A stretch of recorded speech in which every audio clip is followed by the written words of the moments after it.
దాదాపు 50 మంది ఛాన్సలర్లు తెలియజేస్తాము. ఈ సంవత్సరమే మేము ఈ సంవత్సరం స్టాఫ్ మీటింగ్లో ఆర్గనైజేషన్ ఏర్పాటు చేసి అందరూ కలిసిమెలిసిగా సక్సెస్ చేసే అవకాశం ఇచ్చినందుకు అందరినీ అభినందిస్తున్నాను. నా ధన్యవాదాలు.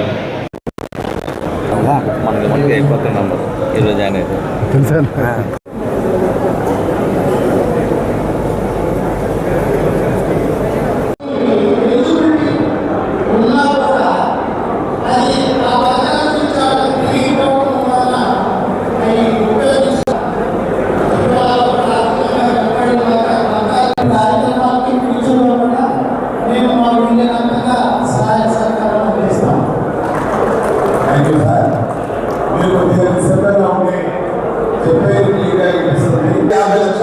సహాయం చేసేపోతే అందరము కలిసి చేయి కలిపే కాబట్టి మనం చేయగలిగాం.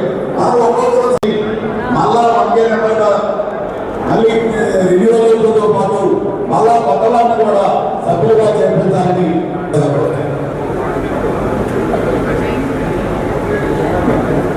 ఈ కార్యక్రమం గత 16 నుంచి మాస్టర్ గారు ఎక్కడైన తర్వాత ఇంకొక వ్యాపకాన్ని సంఘాన్ని సమాజానికి ఏదో చేయాలి. మనం 5 సంవత్సరాల పరిచయం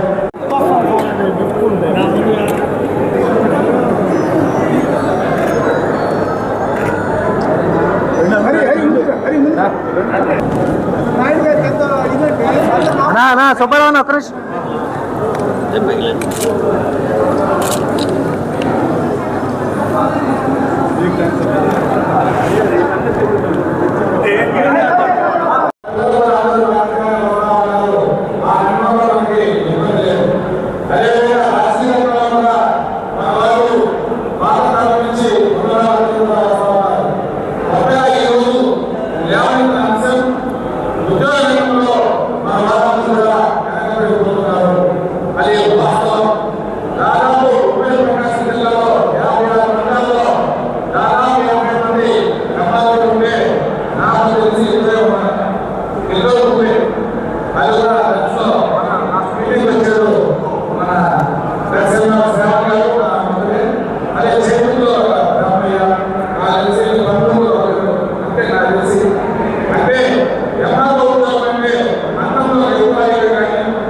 ఒక్క డోనర్స్ హాజరైన ప్రతి ఒక్కరికి పేరు పేరున నా మనస్ఫూర్తి ధన్యవాదాలు.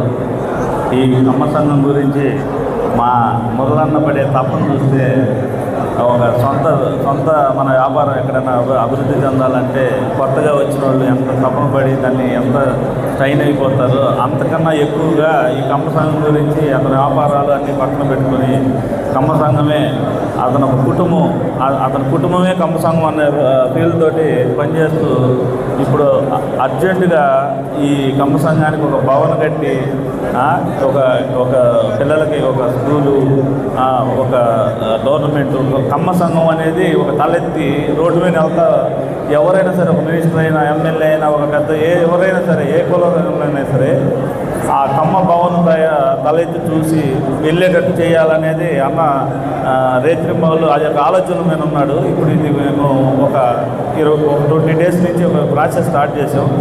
త్వరలో దీనికి మళ్ళీ ఆత్మీయ సమావేశం జరిగే టయానికి దానికి ఒక తుది రూపం వస్తుందని మేము ఆశిస్తున్నాము.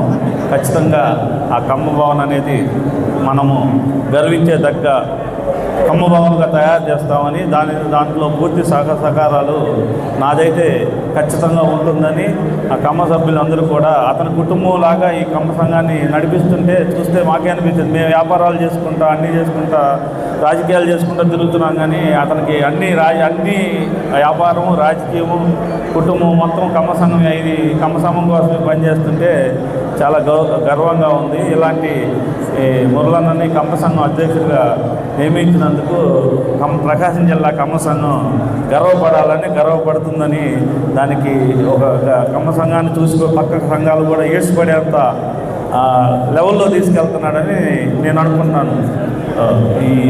ఈ అవకాశాన్ని నాకు ఇచ్చినందుకు ధన్యవాదాలు తెలియజేస్తున్నాను.